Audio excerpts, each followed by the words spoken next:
This is your news source evening bulletin for today, Friday the 30th day of November in the year 2018. Here's what we're tracking tonight. Pandit Ubraj Narain received the full support of his party, the APNU, and was today elected as the new mayor of Georgetown, just after being sworn in as a councillor. Councillor Alfred Mentor, who is also from the APNU, will serve as the deputy mayor. The two will officially take office from January 1, 2019. Both men received the APNU's full support for the positions. Longtime councillor Oscar Clark will serve as the chairman of the council's finance committee, while outgoing mayor Patricia Chase Green will be his deputy. 5 other persons will serve on that committee. The APNU holds a 21-seat majority on the 30-member council. The PPP has 7 seats and the AFC won 2 seats. In his first address to the council as mayor-elect, Mr. Narain said as a representative of the constituency 1, he lives in the city along with his family, and he would like to see the council work in a consensus way to bring about development to the nation's capital city. Our home must be welcoming to visitors, whether neighbors, near or far. Our home must be safe, and the affairs of our home managed in an honest, transparent and fair manner.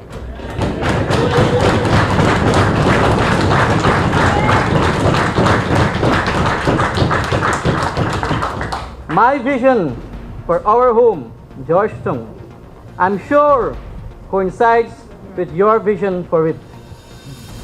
Thus, we must speak to each other and reach across the lines of politics, race, religion, creed, and engage our thoughts and arrive at a consensus.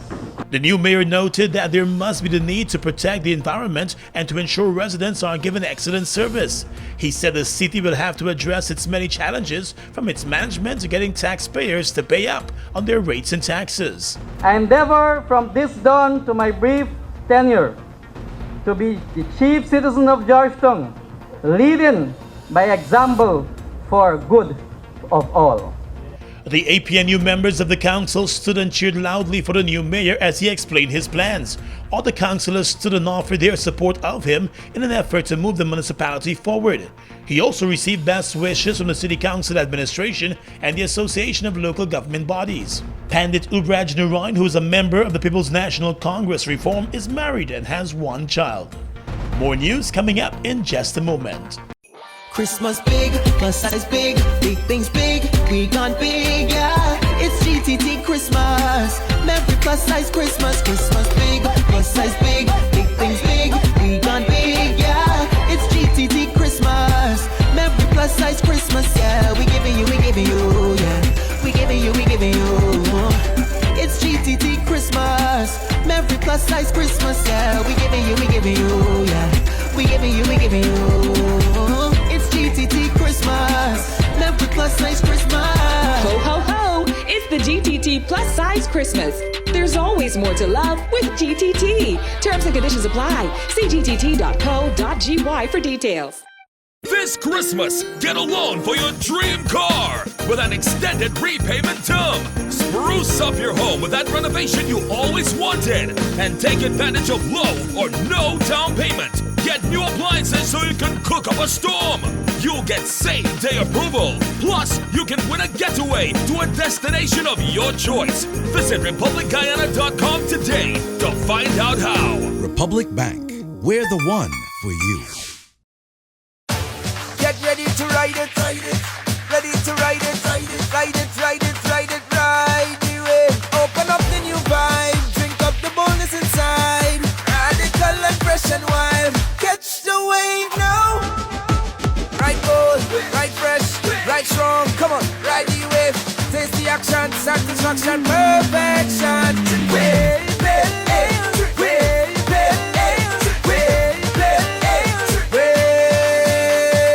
Ride the new wave of excitement sweeping Guyana. Wave Pale Ale, a premium, full-bodied, strong and refreshing alcoholic brew, crafted to perfection for a bold, young, radical you. Don't settle for anything less. Catch a Wave Pale Ale and ride it today. Wave Pale Ale. Crafted to perfection. Welcome back. The outgoing mayor of Georgetown, Patricia Chase Green, today threw her full support behind her party comrade and successor Ubraj Narain, but also offered him some advice and warning as he takes the seat of mayor. Ms. Chase Green told the incoming mayor that having served on the council for over 2 decades with 2.5 of those years as mayor, she would like him to be careful and mindful of all the people he will have to deal with as mayor. You are taking the reins of mayor of the city of Georgetown at a crucial point where there are many challenges. You would have read some of those challenges. I would advise you, not every smile, not every skin teeth is a laugh. Not every shut eye is sleep, and there are many wolves in sheep clothing. Take that in experience. You will sit around a horseshoe table with 29 other people, and you will gain your experience over the days.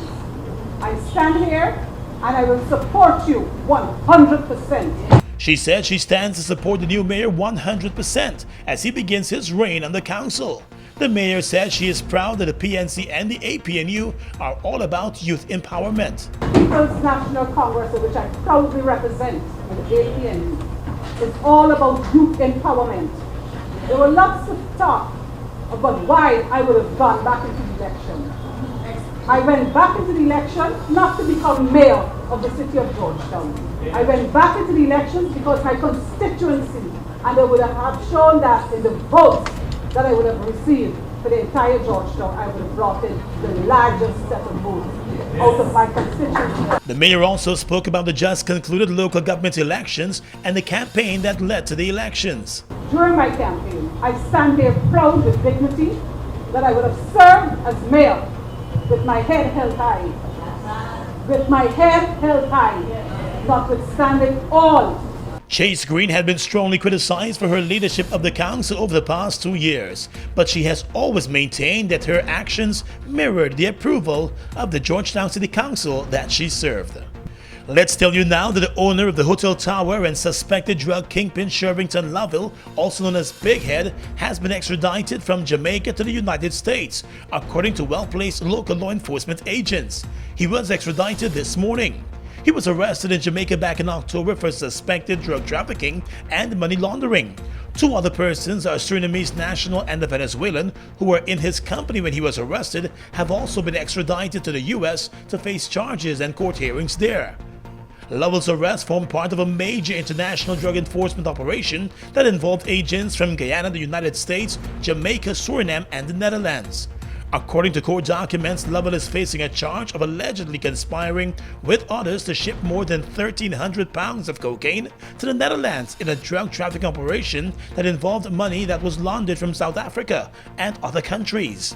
U.S. agents have said that the cocaine was found aboard a stateless vessel in international waters back in July. According to U.S. agents in their indictment, the Guyanese hotel owner met with other suspected drug traffickers in Guyana in June to plan the shipment. He also met with other drug traffickers in Montego Bay, Jamaica, where he owns a house. All of the time, he was being closely watched by U.S. agents.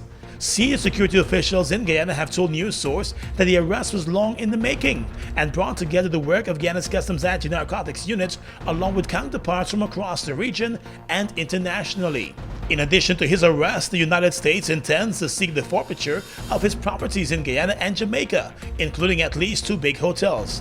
Lovell is the owner of the Tower Suites Hotel in Georgetown and also owns a number of other hotels and entertainment spots in Berbice. He is no stranger to local law enforcement. Back in 2010, he was among a number of persons who were arrested and questioned about a series of execution murders that had rocked the country and were suspected to be drug-related. He was later released in connection with that case. Since then, he has remained on the radar of local law enforcement agents and the international law enforcement communities. Back in the local courts, Magistrate Cheryl Isaacs today ruled that enough evidence has been presented to the court for the extradition of U.S. fugitive Troy Thomas, and his extradition has been ordered. In the ruling, the magistrate said that the court has seen enough evidence for him to be extradited to the United States to face trial for a murder that was committed there. Thomas has been fighting his extradition ever since he was arrested a few months ago. He has been in Guyana since 2011, just after the murder of Keith Frank in New York. The magistrate said enough evidence was presented to the court which directly links the fugitive to the murder. Additionally, she said it was also established during the hearing that the extradition treaty between Guyana and the US has merit. The Minister of Public Security will now have to sign off on the extradition if there is no appeal by the accused. The accused, Troy Thomas, did not offer any statement to the court today after the decision was handed down. He has been maintaining his innocence and has even claimed that he was not the one responsible for any murder in the US. American investigators believe that he bolted to Guyana just after committing the crime 7 years ago and has remained under the radar since then. The wanted bulletin was issued by the US for his arrest, and local law enforcement arrested him during an operation earlier this year. And finally tonight, the woman who was arrested by police and is under investigation for setting fire to a section of the Stabroek Market Wharf had an unlawful wounding charge dismissed against her today. The woman, Guyana Major, appeared in court to face the charge of unlawfully wounding her reputed husband, Compton Faria. It was reported to the court that on the 19th of November, she stabbed the man at a Stabroek Market during a row. However, in court today, the victim made it clear that he would not be offering any evidence against the woman, since according to him, the stab wounds are just a slight wound. He was stabbed 3 times to his abdomen. With him withdrawing his complaint and refusing to provide evidence in the matter, the court was forced to throw out the case against the accused. She will remain under investigation as arson charges are likely to be made out against her soon. It is believed that on the same day that she stabbed the man, she went back to the market where he worked and set fire to his stall. The fire quickly spread and destroyed several other stalls before being extinguished by the fire service. And that's your News Source Evening Bulletin for tonight. Gordon Mosley reporting.